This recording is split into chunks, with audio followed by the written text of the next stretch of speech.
Good morning, John. President Trump suggested a budget to the American people yesterday. Let's try and understand that budget quickly and simply. First, there are a bunch of programs like Medicare, Medicaid, unemployment, and Social Security that would require much more work to change, and those are left untouched. Those things and some other stuff called mandatory spending takes up 73% of the U.S. budget.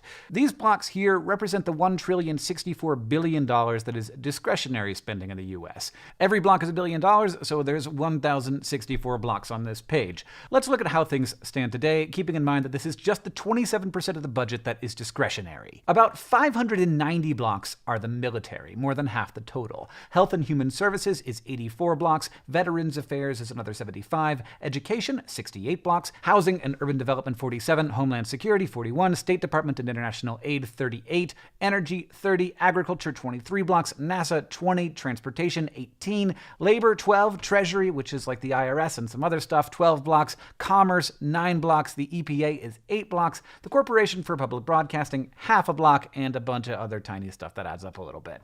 So keeping in mind that this is a suggested budget that will change a great deal as it is turned into law by Congress, what do we see changing? The Trump budget increases the military by 52 blocks, a 10% increase, enough to pay for the entire current budgets of the EPA, the Corporation for Public Broadcasting, the Transportation Department, and NASA, with some left over. That money is slated to increase the number of people serving in the Army and the Marines, and increase the number of jet fighters and warships we have, and broadly to, quote, accelerate the war against ISIS. 4.5 blocks go to Veterans Affairs, earmarked for healthcare programs. Also increasing by about 3 blocks is Homeland Security, which will be dedicated largely to border control. A full block and a half going to detention and removal of undocumented immigrants. 2.5 blocks going to the down payment to build a big, beautiful wall. You might have noticed that added up to more than 3 blocks. There are also some cuts within Homeland Security, mostly counterterrorism stuff. And that's it for the increases. Now let's go through how those things are paid for without dramatically increasing the budget. 13 blocks are going to come out of Health and Human Services, including the Low-Income Home Energy Assistance Program, which basically helps poor people stay warm in the winter, but it also includes cutting 6 blocks out of the National Institutes of Health for Biomedical Research, one of the largest sources of research funding in the world.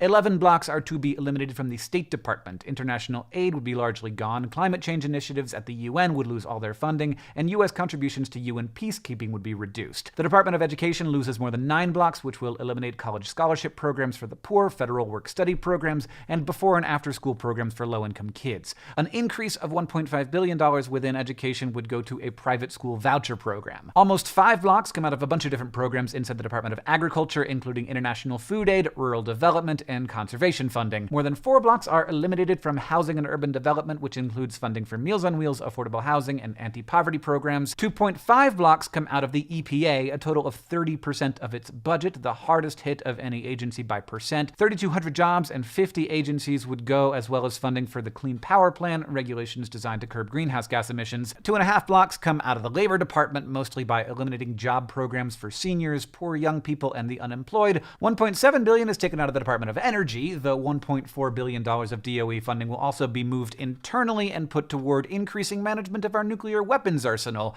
Decreases come out of programs supporting development of advanced and future clean energy technology. The Department of the Interior loses a block and a half, funding that supports wildlife refuges and national heritage areas and the acquisition of new federally protected land. 1 block comes out of the Department of Justice, mostly because of decreasing prison populations, which is actually good news all around, and NASA gets a small cut, which comes almost entirely out of the parts that study the Earth's climate.